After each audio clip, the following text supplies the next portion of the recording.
आज के इस वीडियो में स्टॉक मार्केट की जनरल बातें करेंगे। जितना मुझे स्टॉक मार्केट समझ में आता है, उसको मैं थोड़ा-सा आपको बताने की कोशिश करूँगा ताकि आपको कुछ गाइडेंस मिल पाए कि ये स्टॉक मार्केट आपके लिए है भी या नहीं है।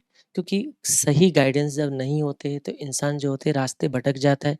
जैसे मैं अपना एक्सपीरियंस अगर बताऊँ, तो मैंने 10th पास किया, मुझे अपना विज़न ही नहीं कि मुझे आगे क्या करना है। अंकल ने बोला कि साइंस ले लो, इंटरमीडिएट से तो इंटरमीडिएट में मैंने अब आप लोग यहाँ पे प्लस 2 कहते हो, पहले हम लोग इसको इंटरमीडिएट बोलते थे। तो प्लस 2 में मैंने साइंस से एडमिशन ले लिए। डॉक्टर बन नहीं सकता था क्योंकि पेरेंट्स के पास इतने पैसे थे नहीं। तो बोला कि एक काम करो, इंजीनियर बनना है तो इंजीनियर के लिए जो मैथमेटिक्स होते हैं, वो मैथमेटिक्स आपको सेलेक्ट कर लो, बायोलॉजी आपको नहीं लेना है। कर लिया, कोई विज़न था ही नहीं, तो बस पढ़ते गए, बस पेरेंट्स के लिए पढ़ दे रहे थे। जब बाद में पास तो कर गए, 3rd डिवीज़न से पास होते हैं, तो अब लगा अब तो इंजीनियर तो बन नहीं सकते, अब थोड़ा-सा जो होते हैं, अब थोड़ा-सा सीरियस हो चुके थे कि आगे अब मुझे क्या करना है। तो फिर पता चला कि अब तो कुछ नहीं कर सकते हैं क्योंकि मार्क्स अगर अच्छे नहीं हैं, तो किसी कॉलेज में एडमिशन तो होंगे नहीं और फिर अब करना क्या है तो बीएससी। फिर बीएससी में एडमिशन ले लिया, फिर उसके बाद सोच रहे कि भाई अब मैं बीएससी करके क्या करूँगा? तो अब तो एक ही चीज़ है टीचर बनना और टीचर मैं बन नहीं सकता था। इंटरेस्ट तो था, पढ़ाने तो आता था लेकिन जो मेरा फ़िज़िकल कंडीशन ये था कि मैं टीचर बन नहीं सकता, उसके लिए बोलना पड़ता है। और मुझे साइनसाइटिस की प्रॉब्लम कुछ लोग को अगर पता हो तो हिंदी में इसको पिनास बोलते हैं। जब आपकी क्लाइमेट चेंज होता है जैसे आपके समर से विंटर या विंटर से समन सीज़न सीज़न में जब चेंज हो रहा होता है उस टाइम आपको कोल्ड होना, नाक से पानी आना, सर दर्द करना, फ़ीवर आना, ये ख़ास करके यहाँ पे जो कुछ पोर्स होते हैं ना, छिद्र होते हैं, वो जब ब्लॉकेज हो जाते हैं तो आपकी पेन करता है, ये साइनसाइटिस होते हैं। तो मैं क्रोनिक साइनसाइटिस की पेशेंट था। इवन मेरे जो डॉक्टर है जो एंटीबायोटिक लिखता था वो 50-60 रुपीज़ तक की एंटीबायोटिक लिखते थे क्योंकि मेरे बॉडी जो है सारे एंटीबायोटिक रेसिस्ट कर गया था, मुझे काम नहीं करता था।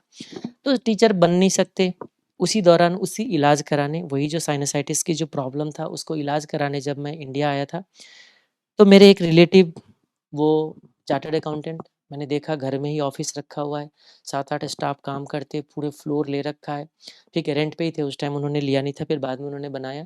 तो उनको देख के थोड़ा-सा मोटिवेशन आया फिर उन्हीं से बात किया कि अच्छा कैसे क्या होता है ये चार्टर्ड अकाउंटेंसी तो ये तो कॉमर्स फ़ील्ड का है और मैंने तो लिया हुआ कौन-सी फ़ील्ड है साइंस। तो बिल्कुल फ़ील्ड तो मैच नहीं होता है। फिर मैंने पूछा क्या अब मैं कॉमर्स कर सकता हूँ? बोला कि हाँ कर सकते हो कोई दिक्कत नहीं आ जाओ। तो वहीं से मेरे को क्या हुआ मोटिवेशन मिला कि चलो मैं इस फ़ील्ड में जो है वो एंटर करता हूँ। तो फिर कुछ के दिमाग में आया अल्टीमेटली आप तो सीए तो बने लेकिन बने तो टीचर ही हो तो फिर टीचर में कैसे आ गए इस फ़ील्ड में? तो उसी टाइम जब मैं सीए करने आया था, तो उसी टाइम कहीं से मुझे बाबा रामदेव का योगा मुझे सजेस्ट किया गया। तो मैंने जब से उसको किया 3 योगा मैंने बिल्कुल पूरे सीए के अपने लाइफ़ में किया होगा। भस्त्रिका, कपालभाति एंड अनुलोम-विलोम 3 योगा जो मैंने किया वो मेरे लाइफ़ चेंज कर दी, मैं सिंपली ये कह सकता हूँ।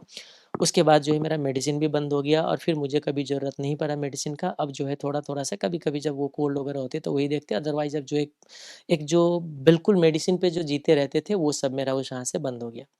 तो वापस आते हैं तो वही चीज़ है जब मेरे को गाइडेंस सही से नहीं मिला तो कहाँ मेरे को कॉमर्स में इंटरेस्ट में पहुँच गया, कहाँ पे साइंस में। तो इसी तरीके से मुझे लगता है कि यहाँ पे भी गाइडेंस की बहुत ज़रूरत है क्योंकि आज मैं सीए इंटरमीडिएट के या सीएमए इंटरमीडिएट के स्टूडेंट को ही पढ़ाता हूँ। जो इस फील्ड से नहीं है उनको बता दूँ सीए या सीएमए में 3 लेवल होता है, एक फाउंडेशन होता है, एक इंटरमीडिएट होता है, एक फाइनल होता है। तो फाइनल को तो मैं पहले से ही पढ़ाते आ रहा हूँ, जब से मैंने सीए क्वालीफाई किया तब से मैं फाइनल लेवल को फाइनेंशियल मैनेजमेंट पढ़ाता हूँ। लेकिन इंटरमीडिएट को भी अभी पढ़ाता हूँ, तो इंटरमीडिएट वाले में वो बहुत छोटे बच्चे होते हैं, वो अभी बिल्कुल ही उसको हम कह सकते हैं उसको जिस तरीके से हम उसको गाइड करें, उस तरीके से वो कन्वर्ट हो जाता है। क्योंकि अभी-अभी जस्ट 12th पास किया है, 12th पास करके जस्ट अभी फाउंडेशन किया है, तो 17 इयर्स के बच्चे हैं, उनके पास मैच्योरिटी कम होता है, तो उनको जैसे ढालना चाहो, वो उस तरीके से समझता है। पढ़ने आते हैं, पहले ही दिन पूछते हैं, "सर मुझे ना स्टॉक मार्केट में करियर बनाना है, आप स्टॉक मार्केट भी बताते हो ना?" तो मैं एक ही चीज़ बोलता हूँ, क्यों? स्टॉक मार्केट में क्यों करियर बनाना है आपको? क्या अभी आपने सोचा है, इसको गहराई में जानते हो? तो बिल्कुल नहीं, क्योंकि जिस तरीके से आप देखते हो कोई डॉक्टर पढ़ने जाते हैं, उसमें भी स्पेशलाइज़ेशन होता है। स्पेशलाइज़ेशन हो गया कि आप बच्चे का डॉक्टर बनना चाह रहे हो, बड़े का बनना चाह रहे हो, सर्जन बनना चाह रहे हो, न्यूरो बनना चाह रहे हो या कहीं ऐसे नहीं ऑर्थोपेडिक मतलब उसमें भी डिपार्टमेंट आप स्पेशलाइज़ेशन सेलेक्ट करते हो। तो स्टॉक मार्केट में करियर बना रहे हो, इसमें भी 2 स्पेशलाइज़ेशन है। आप बताओ कौन-सी स्पेशलाइज़ेशन? नहीं, वो तो नहीं पता है। तो वो जब आपको नहीं पता है तो पहले ये सारे चीज़ पता करो। तो इसीलिए मुझे लगा कि आज के इस वीडियो में जो है ना, इसी सारे चीज़ों पे डिस्कशन करें ताकि थोड़ा-सा जो बच्चे लोग जो है, वो बहुत ज़्यादा जो इंटरेस्टेड रहते हैं तो पहले वो अपना विज़न क्लियर करें कि हम क्या करना चाह रहे हैं और इसमें कितने सारे मुसीबतें हैं, उन सारे चीज़ों को एनालाइज़ करना जो है बहुत ही ज़रूरी है। मैं कहता हूँ कि देखो, स्टॉक मार्केट में जो है ना 2 स्ट्रीम बनता है, ऐसे समझ जाओ। 2 स्ट्रीम का मतलब क्या हो गया कि 2 डिफरेंट चीज़ है। जैसे मैं बार-बार कहता हूँ कि हर एक फ़ील्ड में अलग-अलग स्पेशलाइज़ेशन होता है, तो स्टॉक मार्केट में 2 स्पेशलाइज़ेशन है। इसको मैं एक स्पेशलाइज़ेशन में रखता हूँ, ठीक है जी। ये जो ऊपर का 1 टू 3 पॉइंट जो मैंने लिखा हुआ है, इसको मैं एक स्पेशलाइज़ेशन में रखता हूँ। चलो ए नंबर में और ये दूसरा हो गया हमारा सेकंड स्पेशलाइज़ेशन है। इंट्राडे ट्रेड करना, जैसे होता क्या है मार्केट में कि शेयर प्राइस ऊपर जाएगा, शेयर प्राइस नीचे जाएगा या शेयर प्राइस कहीं नहीं जाएगा, 3 ही चीज़ होता है। कोई शेयर का प्राइस ऊपर जाएगा, नीचे जाएगा या अभी कुछ दिन कहीं नहीं जाएगा, 3 चीज़ होता है। अगर ये चीज़ आप फ़ॉरकास्ट कर लेते हो, तो फ़ॉरकास्ट करने के बाद आप उससे पैसे बना सकते हो, ठीक है? तो वो फ़ॉरकास्ट आपको अगर करने आता है और अगर वो पैसे बनाना चाह रहे हो, तो उसमें 3 तरह का ट्रेड होता है। एक ट्रेड क्या करते हैं हम लोग कि आज हम गए, किसी कंपनी का शेयर खरीद लिए और आज ही एग्ज़िट कर जाएँगे, इसको बोलते हैं इंट्राडे ट्रेड, जो कि सेम डे एग्ज़िट। एग्ज़िट का मतलब क्या होता है कि आप कोई सामान खरीदते बेचते हो, आज जितने भी बिज़नेस करता है, बिज़नेसमैन है, वो क्या करता है? सस्ते रेट पे कैलकुलेटर खरीदता है, महँगे रेट पे बेचता है। होलसेलर से खरीद के लाते हैं ₹400 पे, वो आपको बेचता है ₹500 पे, वो भी तो बिज़नेस कर रहा है। तो बस सिंपल वही बिज़नेस करना है आपको मार्केट में। बिज़नेस क्या करना है? एक शेयर मार्केट में कोई ट्रेड हो रही है ₹100 का, आपको ₹100 में खरीदना है, ₹100 से ज़्यादा में आपको बेचना है, ठीक है?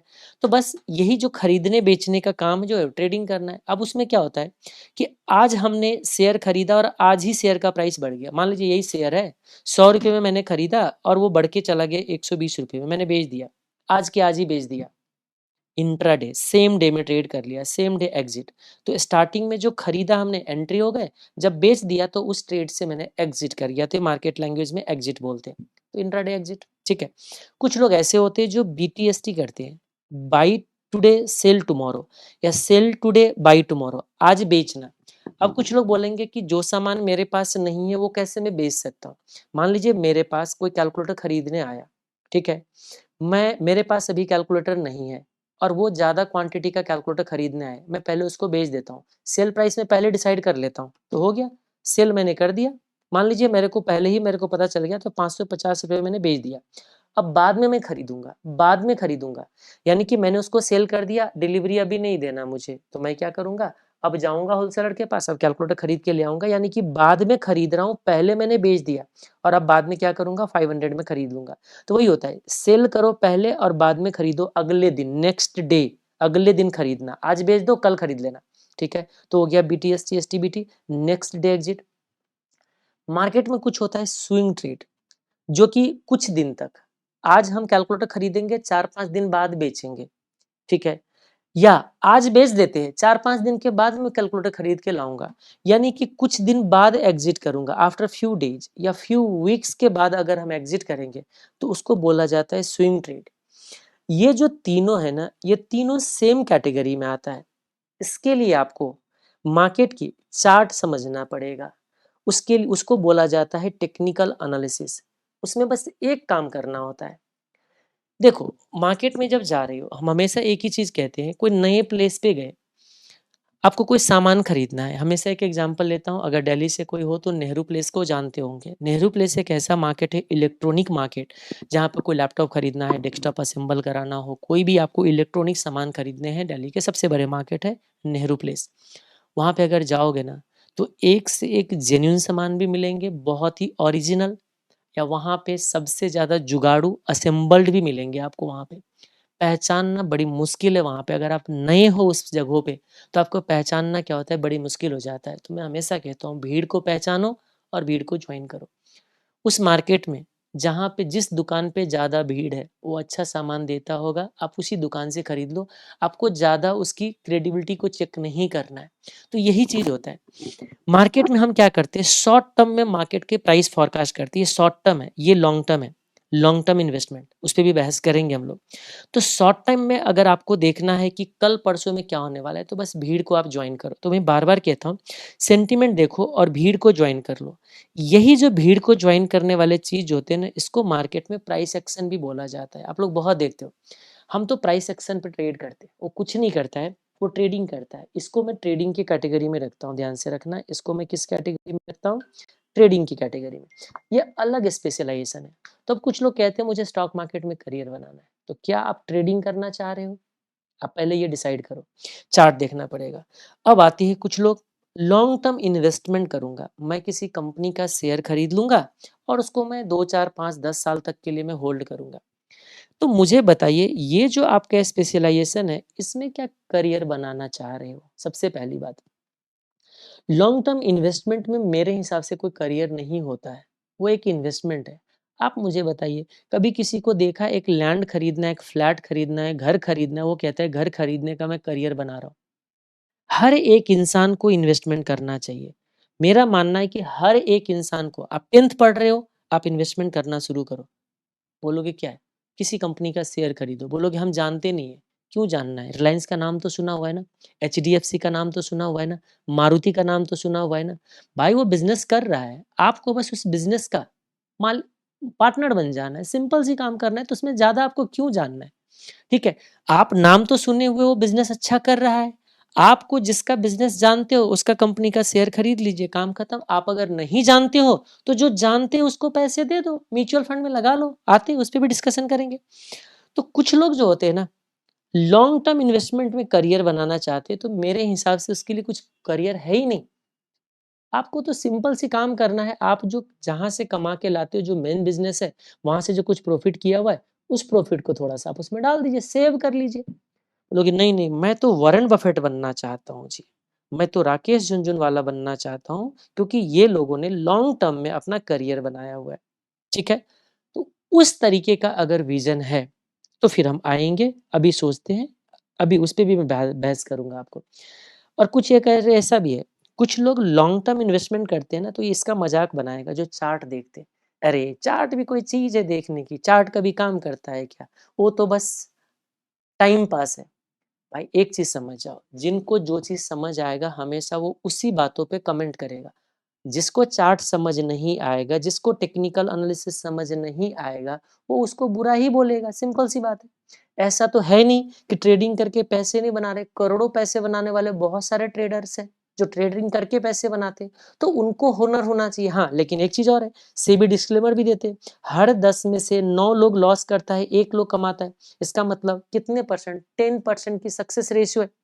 तो भाई ये तो हर जगह पे ऐसा है। आज अगर आप जॉब कर रहे हो, तो उसी जॉब के अंदर कुछ लोग ऐसे हैं जो करोड़ों की पैकेज विथड्रॉ करते हैं, लाखों की पैकेज विथड्रॉ करते हैं और कुछ लोग हज़ारों में रह जाते हैं। तो इसका मतलब कॉम्पिटिशन तो हर जगह पे है। तो आपको बस ये सोचना है, क्या आपके पास ऐसा क्या वो हुनर है जो 10% में आप आ सकते हो?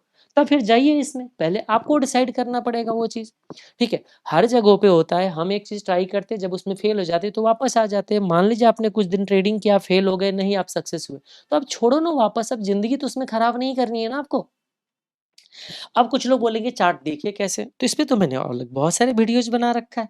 नए तरीके से वीडियोज़ बनाना है, तो फिर वो भी मैं चेक कर लूँगा। यानी कि इस तीनों चीज़ों को मैं सेम कैटेगरी में रखता हूँ, ठीक है? इस पे एक-एक करके डिस्कशन करूँगा मैं, ठीक है? मैं इन दोनों पे तो मैं ट्रेड करके भी दिखा सकता हूँ, स्विंग ट्रेडिंग में भी मैंने कुछ दिन प्रैक्टिस किया हुआ है, लेकिन स्विंग ट्रेडिंग में मैंने कभी पैसे नहीं बना पाया है। तो एक चीज़ मैं बता दूँ, सिखाने के लिए तो मैं कुछ भी सिखा दूँ, लेकिन वो चीज़ सिखाया जाए जिससे मुझे लगा कि मैं आपके साथ जस्टिस कर रहा हूँ, क्योंकि मुझे आपको धोखे में रखने का कोई इंटेंशन नहीं है और मैं कभी भी आपको गलत सजेशन नहीं दे सकता। मैंने स्विंग ट्रेड में मैं आपको बता दूँ 2, 3, 4, 5 स्टॉक में बहुत बार लिया होगा। अच्छे-अच्छे मोटा-मोटा मैंने लॉस बुक करा हुआ है स्विंग ट्रेडिंग में। एक बार मारुति का मैंने शेयर लिया था। ट्रेड एंट्री लेने के बाद मेरे को 47,000 के तक के प्रॉफिट पे गए थे 2 दिन के अंदर। लेकिन मैंने बोला नहीं, मैं तो स्विंग ट्रेडर हूँ, मुझे तो बड़ा प्रॉफिट बुक करना है। 1 लॉट 2 लॉट लिया था मैंने मारुति का, कभी बहुत पहले की बात है ये, ठीक है। लेकिन जब वो रिवर्स हुआ तो मैंने अब इस लॉस भी बुक करना पड़ेगा, फिर 1.5 लाख का मैंने लॉस बुक करा हुआ था। ऐसे ही 3-4 और एक एक बार मैंने टीवीएस मोटर का, चलो वो तो डिलीवरी लेके मैंने फिर उसको इक्विटी में होल्ड करके कर लिया था। तो ऐसे बहुत सारे एग्जांपल है जिसमें मैं मोटे-मोटे लॉस मैंने बुक किया हुआ है स्विंग ट्रेडिंग की वजह से। तो स्विंग ट्रेडिंग में भी क्या दिक्कत होती है उस पे भी हम डिस्कशन करेंगे, इस पे भी हम करेंगे डिस्कशन, ठीक है? अभी थोड़ा-सा टाइम है तो मैं कोशिश करूँगा इंडिविजुअल एक-एक करके डिस्कशन करूँ। लेकिन आज मैं पहले डिफरेंशिएट कर रहा हूँ, ठीक है? उन लोगों के लिए जो इसमें थोड़ा-सा इन डेप्थ जानने की कोशिश करें, अपना करियर बनाने की कोशिश करें। तो अब देखिए मैं आता हूँ फंडामेंटल एनालिसिस पे। कुछ लोग कहते हैं मुझे लॉन्ग टर्म इन्वेस्टमेंट करना है। देखो ये कभी कंपैरेबल ही नहीं है। कुछ लोग को देखता हूँ बात करेगा लॉन्ग टर्म इन्वेस्टमेंट की और अपने आप का कंपेयर करेगा ट्रेडर से और वो बोलेगा वो तो गधे हैं, ट्रेडर जो है वो गधे हैं, मैं तो बहुत ही ज़्यादा होनहार हूँ, बहुत बड़ा हूँ। अरे भाई साहब, तुम्हें अगर लॉन्ग टर्म इन्वेस्टमेंट करना है, तो लॉन्ग टर्म इन्वेस्टमेंट में फिर दूसरे को क्या कर रहे हो? आप क्या गाइडेंस दे रहे हो? सबसे पहली बात, लॉन्ग टर्म इन्वेस्टमेंट वाले क्या गाइडेंस दे सकता है? ये तो कभी किसी के साथ कंपेरेबल ही नहीं हो, तो कोई भी कर सकते हैं। अब देखिए, अगर किसी को लॉन्ग टर्म इन्वेस्टमेंट करना है कि मैंने मारुति का शेयर खरीद लिया, 5 साल बाद देखेंगे। Long term investment. वो अगर किस शेयर में पैसे लगाना चाहिए, नहीं लगाना चाहिए, अगर वो सिलेक्शन करना है, तो वो फंडामेंटल एनालिसिस बोला जाता है। इसके लिए हमें फाइनेंशियल स्टेटमेंट को एनालाइज़ करना चाहिए। अगर लॉन्ग टर्म के लिए कोई शेयर अगर रखना है, तो हमें उसके बिज़नेस को जानना चाहिए। उसकी बैलेंस शीट समझना पड़ेगा, प्रॉफिट एंड लॉस अकाउंट समझना पड़ेगा, कैश फ्लो स्टेटमेंट समझना पड़ेगा और फिर उसके कुछ रेशियोज़ भी मुझे जानना है। तो कुछ लोग कहते हैं, हाँ सर, मुझे यही जानना है। मैंने अभी कुछ दिन पहले जब टेलीग्राम पे पोल किया कि अच्छा बताओ मेरे पास अभी नवंबर का 10 डेज़ है, दिसंबर का मेरे पास 1 मंथ है। बताओ क्या जानना चाहते हो? किस एरिया में मेरे से अपना गाइडेंस चाहते हो? मैं किस एरिया में आपको गाइड करूँ? तो मोर देन 60% सबने बोला कि मुझे फंडामेंटल एनालिसिस सिखा दो। ठीक है, आप सीए हो तो मुझे फंडामेंटल से क्यों जानना है फंडामेंटल एनालिसिस? कभी सोचा आपने? क्यों? मैं बार-बार एक ही चीज़ कहता हूँ, क्यों आपको फंडामेंटल से जानना है जी? आप पहले अपने आप से क्वेश्चन पूछो, तो उसका 2 क्वेश्चन आएगा। मुझे ना इन्वेस्टिंग में करियर बनाना है, यानी कि बात क्या हो गया पता है? मुझे फ्लैट खरीदना है, फ्लैट खरीदने में करियर बनाना है। तो फ्लैट खरीदने में करियर बनाना है इसका मतलब आपको फ्लैट खरीदने बेचने का सजेशन देना है, यही होगा ना करियर? सिंपल सी बात है। या आप बोलोगे नहीं मैं फ्लैट खरीद-खरीद के मैं इतना फ्लैट में इकट्ठा कर लूँ कि मैं करोड़पति बन जाऊँ। 2 चीज़ हो सकता है? ओके, आती है। तो वो चीज़ हो सकता है तो वो 2 चीज़ बनते हैं। जैसे वॉरेन बफेट हो गए, राकेश झुनझुनवाला हो गए, जैसे आज की डेट में रामदेव अग्रवाल है, बहुत सारे ऐसे। मैं इनके जैसे बनना चाहता हूँ, ठीक है? ओके, आएँगे इस पे भी आते हैं। या कुछ लोग कहते हैं नहीं मैं ना जॉब करता हूँ, मुझे कुछ-कुछ शेयर खरीदना होता है, तो उसके लिए मुझे ये सब जानना है। मैं कहता हूँ देखो, अगर आप नॉन कॉमर्स बैकग्राउंड से हो, तो इस चीज़ों को जानना चैलेंजिंग है, क्योंकि ये कॉमर्स है। जैसे कॉमर्स फील्ड के इंसान साइंस नहीं समझ सकता है। आज इंजीनियर को बोला जाए कि ये मेडिसिन का कोई कॉम्पोजिशन है, डॉक्टर की फील्ड की कुछ बात करे तो उनके लिए बेकार की बात है।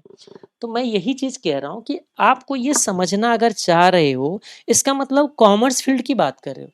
मैं बहुत सारे लोगों को देखता हूँ इंजीनियर है, डॉक्टर है, वो कहते हैं मुझे ना फाइनेंशियल स्टेटमेंट सिखा दीजिए। क्या इसका मतलब क्या आप उस फील्ड को छोड़ के इसमें आप एंटर करना चाह रहे हो करियर बनाने के लिए? तो फिर आप पूरा का पूरा कॉमर्स समझो। पूरा कॉमर्स है ये छोटी-सी चीज़ नहीं कि जो आके बता देंगे वो यूट्यूब पे जो दिखता है ना फंडामेंटल एनालिसिस वो नहीं है। एक जो इंसान आज के डेट पे चार्टर्ड अकाउंटेंट बन रहे हैं वो सिर्फ़ यही काम कर रहे हैं। तो मैं कहता हूँ अगर इस फील्ड में अगर आपको करियर बनाना था, तो आपको पहले ही ये फील्ड सेलेक्ट करना था ना। कॉमर्स सेलेक्ट करना था, चार्टर्ड अकाउंटेंसी की तरफ आते आप। और जब अगर आप आ गए अकाउंटेंसी चार्टर्ड अकाउंटेंसी की तरफ, तो फिर तो अब ये तो अब आपको पहले से पता है। अब इसका मतलब ये हो गया कि आप लोगों को सजेशन दोगे। जैसे होता क्या आज के डेट पे, म्यूचुअल फंड क्या कर रहा है? वो लोगों को सजेस्ट कर रहा है, ये खरीदो, ये बेचो। वो लोग सजेस्ट कहाँ कर रहा है? वो तो खुद खरीदता है। तो एक तरीके से वही हुआ ना, आपसे पैसे लेता है और वो खुद सिलेक्शन करता है कहाँ पे हमें लॉन्ग टर्म इन्वेस्टमेंट करना चाहिए। कहाँ पे हमें लॉन्ग टर्म इन्वेस्टमेंट करना चाहिए। तो या तो वो इन्वेस्टमेंट एडवाइज़र बनना है, ये हुआ करियर। लॉन्ग टर्म इन्वेस्टमेंट की करियर का मतलब तो ये हो गया कि लॉन्ग टर्म इन्वेस्टमेंट की एडवाइज़र बनना है। जैसे फ्लैट खरीदना है, बेचना है, एक ब्रोकर बनना चाह रहे हो, तब तो वो आपका करियर बना ना। एक फ्लैट खरीदना वो आपके लिए करियर कैसे बन गया? आपको अपने मान लीजिए महीने के 10,000 का सेविंग करना है, तो 10,000 के सेविंग करने के लिए आपको क्यों बैलेंस शीट जानना है? मुझे ये आज तक समझ नहीं आया। महीने के 20,000 रुपए को आपको अगर इन्वेस्ट करना है, तो वो आप ज़िम्मेदारी म्यूचुअल फंड को दे देना। Better to give responsibility to mutual fund. है ना वहाँ पे लॉन्ग टर्म इन्वेस्टमेंट की क्या कहते हैं, जो जिसके पास नॉलेज है ये कॉमर्स की, वो लोग वहां बैठे हुए, वो चार्टर्ड अकाउंटेंट वगैरह वहां बैठे हुए, वो कर रहे हैं वो चीज। अब बोलोगे नहीं सर, वो तो कमीशन भी खाता है ना। तो अगर आप डायरेक्ट प्लान में पैसे लगाओगे तो 0.5% टू 1% कम रिटर्न मिलेगा। आप अगर मान लीजिए खुद पैसे लगाते, तो अगर आप 11 मान लीजिए 20% कमाते, तो अगर आपको वही सेम चीज म्यूचुअल फंड आपको 19% देगा। क्यों? क्योंकि इतने परसेंट का जो एक्सपेंस रेशियो होता है वो आपका उसके एडवाइजरी कॉस्ट में चला जाता है। तो मैं कहता हूं कि आपका टाइम भी तो बचा, आपका टाइम भी तो बचा। टाइम बचा, वो टाइम में कुछ और काम करिए, वो ज्यादा बेटर है। तो मेरा मानना है आप म्यूचुअल फंड को दे दो। कुछ लोग रेगुलर प्लान में लगाना चाहता है, तो रेगुलर प्लान जैसे बैंक के थ्रू अगर कोई म्यूचुअल फंड लेते हो तो रेगुलर प्लान होते हैं। अगर रेगुलर प्लान के थ्रू अगर आप जाना चाह रहे हो, तो आपकी जो अप्रोक्सीमेटली कॉस्ट आता है, यानी कि आपकी जो रिटर्न होगा ना, 1 से 2% कम हो जाएगा। क्यों? क्योंकि बीच में वो एजेंट आपसे 1 से 2% वो कमीशन खा लेगा, ऐसे समझ के लेकिन तो फिर कुछ लोग बोलेंगे तो फिर तो रेगुलर प्लान में कभी पैसे लगाना ही नहीं चाहिए, हमें तो किसमें पैसे देना चाहिए? डायरेक्ट प्लान में, है ना? अब जितने भी प्लेटफॉर्म है आज के डेट पे आपको जो थर्ड पार्टी अलाउ कर रहा है, सब पे डायरेक्ट प्लान अवेलेबल। लेकिन बैंक के थ्रू जब भी कभी भी आप म्यूचुअल फंड खरीदोगे, बैंक के थ्रू कभी भी खरीदोगे, तो डायरेक्ट प्लान नहीं मिलेगा, वो आपको रेगुलर प्लान मिलेगा। तो फिर कुछ लोगों के दिमाग में आता है, सर इतना ज़्यादा खर्चा है, अगर एक्सपेंस रेशियो अगर इतना ज़्यादा है, ठीक है, तो फिर ये तो ठीक नहीं है, तो फिर क्यों खरीदेगा कोई रेगुलर प्लान? उसका अपना बेनिफिट है। बेनिफिट ये है कि कल के डेट पे अगर आपको लोन चाहिए, अगर तो बैंक के थ्रू अगर आपने म्यूचुअल फंड ले रखा है, तो उस म्यूचुअल फंड आपको लोन दे देगा। जो कि आज के डेट पे जो ये क्या कहते हैं डिस्काउंट ब्रोकर वगैरह जो है, वो आपको कभी आप लोन नहीं देगा उस पे। समझ में आ गया? तो हाँ, सर्विस ब्रोकर वगैरह जो है वो कुछ लोन आपको दे देता है, तो जिसको बोलते हैं लैस, लोन अगेंस्ट सिक्योरिटी। ये फ़ायदा होता है। आज अगर आप 1 से 2% का रिटर्न कम लेते हो, तो कहीं न कहीं लोन लेते टाइम जब आपको कोई बिज़नेस के लिए किसी चीज़ की ज़रूरत पड़ेगा, तो सस्ते रेट पे लोन मिल जाता है। जैसे मैंने एक कंपैरिज़न के लिए बोला है कि 3 to 3-5% extra cost than FD. अगर मान लीजिए एफडी आज 7.5% पे कर रहे हो, तो लोन अगेंस्ट सिक्योरिटीज आपको 10.5 के अराउंड आपको मिल जाता है। ठीक है, कितने परसेंट हो गया बताइए? 3%। 10.5 टू 11% पे आपको लोन अगेंस्ट सिक्योरिटीज मिल जाता है। मेरे पास है, इसीलिए मैं आपको सारा चीज मैं बता सकता हूँ। होम लोन की बात करोगे तो 1.5% के ऊपर मिलता है। तो अगर एफडी आज 7.5% है, तो आज होम लोन की रेट 9% चल रही है, तो लोन अगेंस्ट सिक्योरिटी 10.5 पे मिल जाएगा। आप कोई भी लोन ले लो, अगर ये सिक्योरिटी अगर आपका लेस जो है ना, आप बिजनेस लोन लेने जाओगे तब भी 12% का अराउंड मिलेगा। सारे लोन आपको इससे ऊपर ही मिलेगा। यानी कि होम लोन के अलावा कोई भी लोन लेने जाओगे तो लोन अगेंस्ट सिक्योरिटी जो सबसे सस्ता होता है। तो मैं आपको बता दूं, मेरा एसआईपी बैंक के थ्रू ही मैं करता हूँ, सिर्फ इसी रीजन से कि चलो कभी इमरजेंसी में कुछ काम आ जाए, तो लोन अगेंस्ट सिक्योरिटी में ओडी दे देता है जी, ओडी दे देता है। ऐसा नहीं कि आपको यूज करना ही है। कुछ लोग बोलेंगे हमें लोन नहीं चाहिए, आप ओडी प्रोवाइड कर देगा ना। जैसे एक्सिस बैंक मुझे ओडी दे रखा है। अब ओडी में क्या हो गया, जब मुझे यूज करना है एक ओडी अकाउंट, इसके अगेंस्ट मुझे एक ओडी अकाउंट दे दिया, जिसपे 10.5% का उसने इंटरेस्ट रेट चार्ज कर लिया मेरे से। मैं 2 दिन यूज करूंगा, 2 दिन का इंटरेस्ट दूंगा, 10 दिन यूज करूंगा, 10 दिन का इंटरेस्ट दूंगा। तो ये थोड़ा सा बेनिफिट हो जाता है रेगुलर प्लान में जाने का, थोड़ा सा एक्सपेंस रेशियो बढ़ाने का ये फायदा हो जाता है। तो मैं कहता हूँ आपको अगर सेविंग करना है, तो फिर फंडामेंटल एनालिसिस जानना क्यों है? नहीं जानना है, भूल जाओ। आप जिस फील्ड में, उस फील्ड में करो काम आप अपना। ये जानने की कोशिश ही मत करो, रिस्पॉन्सिबिलिटी दे दो मुझे। मैं अपना गाइडेंस, मैं अपना ओपिनियन बता रहा हूँ। क्योंकि ये छोटी चीज़ नहीं है, जो आपको दिखा के बोल देता है ना कि अच्छा ये मैं आपको फंडामेंटल एनालिसिस का कोर्स बेच रहा हूँ इतने सारे चीज़ों में। ठीक है, बनता है कोर्स। मैं भी आपको ये कह सकता हूँ कि हाँ, सिखाया जा सकता है, लेकिन वो माइंडसेट होता है मैं कैसे लोगों को सिखा रहा हूँ। क्या जिसको कॉमर्स का एबीसीडी नहीं पता है, जिसको डेबिट क्रेडिट नहीं पता है, असेट लायबिलिटी नहीं पता है, एक्सपेंस या इनकम नहीं पता है, उनको मुझे बैलेंस शीट और प्रॉफिट एंड लॉस अकाउंट समझाना है। ये बिल्कुल जीरो से शुरू करना है, जो 10th अकाउंट में अकाउंट पढ़ाया जाता है। वहां से शुरू करके चार्टर्ड अकाउंटेंसी तक लेके जाना है, जहां पे आपको रेशियोज वगैरह सारा चीज पढ़ रहे हो। तो ये मैं कह रहा हूँ, एक 10th क्लास से लेके सीए तक की सारे चीजों को कवर करना, तब जाके फंडामेंटल एनालिसिस बनते हैं, अगर नॉन कॉमर्स बैकग्राउंड से है तो। और जो कॉमर्स बैकग्राउंड से बात अलग है। तो सबसे पहले अगर आप नॉन कॉमर्स बैकग्राउंड से हो, तो क्या आप इन्वेस्टमेंट का एडवाइज़र बनने जा रहे हो? तो क्या वो फ़ील्ड छोड़ने वाले हो? आप बोलोगे हाँ, तो ठीक है, मैं आपको सिखा देता हूँ, ये कोई दिक्कत नहीं है, ज़ीरो से शुरू करूँगा। अब ये चीज़ आता है और कुछ लोग बोलेंगे कि नहीं मुझे तो इन्वेस्टर, तो मैं आपको बता दूँ, ये भी चार्टर्ड अकाउंटेंट थे, राकेश झुनझुनवाला। वॉरेन बफेट का तो चलो ठीक है, उसने इन्वेस्टमेंट करते-करते अपने एक्सपीरियंस से सीख लिए। बाकी जो आज के बहुत सारे जो हमारे एक बड़े-बड़े जो इन्वेस्टर हैं, सब कॉमर्स फील्ड वाले हैं, जो कि उसमें गया हुआ है। तो इसलिए मैं बार-बार कहता हूँ कि आपको अगर इन्वेस्टमेंट का एडवाइज़री की तरह अगर आपको करियर बनाना था, तो पहले कॉमर्स सेलेक्ट करना था। अब अगर आप मिस कर चुके हो, तो करो, जिस फील्ड में हो, उसी फील्ड में रहो ना, इन्वेस्टिंग का भूल जाओ। बोलोगे सर मैं तो ट्रेडर बनना चाहते हो। तो जब ट्रेडर बनना चाहते हो तो फंडामेंटल क्यों जानना चाह रहे हो? भूलो ना फिर वो। उसके लिए तो कुछ करना ही नहीं, उसके लिए तो चार्ट जानो, भीड़ को पहचानो, प्राइस एक्शन देखो, काम खत्म। तो जब दोनों चीज़ फ़ील्ड अलग-अलग है, मिक्स है, कुछ लोग बोलते हैं सर हम अपने नॉलेज के लिए जानना चाहते हैं थोड़ा बहुत। हाँ, तो नॉलेज के लिए अगर जानना है तो थोड़ा बहुत जान लो। तो नॉलेज के लिए तो बहुत सारे तो यूट्यूब पे मिल ही जाएगा। अब रहता है कि नहीं सर मैंने तो मिस्टेक कर लिया, मेरे को कुछ गाइडेंस की कमी थी जैसे मेरे साथ हुआ था। अब मुझे आप गाइड अब मैं मेरे को जैसे मेरे पास था ना कि मैं बीएससी में एडमिशन लेने के बाद मुझे लगा कि नहीं मेरे लिए ये सही है, तो मैंने अपने आप को स्विच ओवर किया था। तो उस तरीके का अगर किसी का माइंडसेट है, फिर भी आप सीखना चाहते हो, तो या तो वो कोर्स ही जॉइन कर लो। अब ऐसा तो है नहीं कि 10th से शुरू करके सीए तक का कोर्स जॉइन करोगे। चलो ठीक है, अगर ऐसा कुछ है, तो अब 2 चीज़ बनता है। ये लंबा है, याद रखना है, छोटे चीज़ों में बताया नहीं जा सकता इसको। तो अब रहता है कि सर मैं जानना चाहता हूँ आपसे और मैं यूट्यूब पे जानना चाहता हूँ। या कुछ लोग मुझे सजेशन दिए थे कि सर पेड कोर्स इसका बना दीजिए। बहुत सारे मैसेज आए कि सर यूट्यूब पे जब आओगे तो कहीं न कहीं आप इसको कैज़ुअली लोगे। कैज़ुअली का मतलब आपकी प्राइमरी मोटिव नहीं रहेगा इसके लिए। जब आपको लगेगा कि आपके पास टाइम है, तो आप हमारे लिए वीडियो बनाओगे, जब टाइम नहीं है फिर आप इसको क्या करोगे, छोड़ दोगे। लेकिन जब एक कोर्स बना दोगे, तो फिर आपकी एक ज़िम्मेदारी बन जाएगा, फिर आप उस ज़िम्मेदारी को निभाओगे। जैसे अभी आप सीए वाले के लिए क्यों इतना आप जो है आपकी प्रायोरिटी सीए के स्टूडेंट क्यों रहता है? क्योंकि आप उनसे पैसे ले रखे हो, तो आप सोचते हो कि यूट्यूब पे वीडियो हमारा 1.5 साल 2 साल नहीं भी गया तो क्या फ़र्क पड़ता है? हमने जिसका रिस्पॉन्सिबिलिटी ले रखा है, उनको तो हम सर्विसेज़ दे रहे हैं। तो आप ऐसा कर लीजिए कि आप एक इसका एक पेड कोर्स बना दीजिए। जैसे आप रिस्पॉन्सिबिलिटी लोगे, तो उसको निभाओगे, फिर आप अपने रिस्पॉन्सिबिलिटी से भागोगे नहीं, इतना पता ही है। तो मुझे भी लगा कि चलो ठीक है, जैसे दिसंबर की अगर टाइम है तो क्या मैं इस दिसंबर में ऐसा करना चाहूँ तो कर सकते हो? तो आप मुझे कमेंट करके बताओ, ठीक है? जितना कमेंट ज़्यादा जिस पे आएगा मैं उसी हिसाब से सोचूँगा। फिर बोलेंगे कि सर अब मैं 50,000 तो मैं पेमेंट फ़ी नहीं कर सकता, ठीक है? मैं उतना पेमेंट फ़ी रखूँगा भी नहीं। सबसे पहली बात है, मुझे लगता है मैं जितना एफ़र्ट लगाता हूँ उसके रिगार्डिंग अगर रेम्युनरेशन मिल जाता है तो काफ़ी है। तो कुछ ऐसे हो सकता है कि इसके लिए मैं 5000 से लेके 8000 के अराउंड कुछ ऐसा फ़ी मैं सोच सकता हूँ, क्योंकि इसके लिए मैं प्लान अभी तो कर ही रहा था।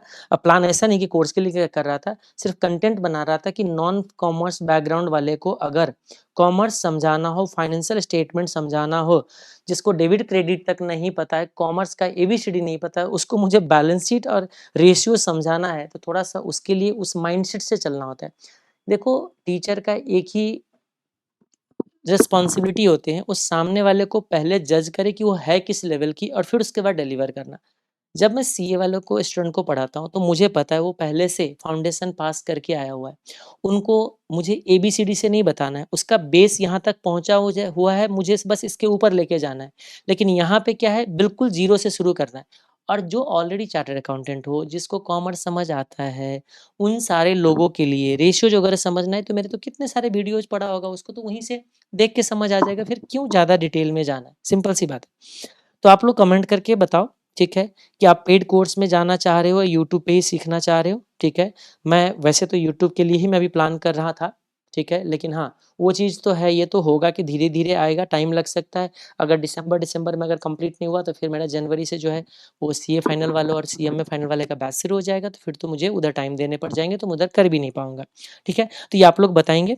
तो चलिए फिर मैं इसको थोड़ा-सा कंक्लूड करता हूँ इस चीज़ों को कि देखो 2 चीज़ों को जिसको भी स्टॉक मार्केट में करियर बनाना है, तो मैं सबसे पहले बता दूँ, अगर लॉन्ग टर्म इन्वेस्टमेंट में एज़ ए एडवाइज़री सर्विसेज़ बनाना चाह रहे हो, कोई छोटे 10th क्लास के बच्चे हो, 12th के बच्चे हो, कॉमर्स ले लो, दिमाग मत लगाओ ज़्यादा, ठीक है? फिर अपने आप इधर आपको सारा गाइडेंस मिल जाएगा।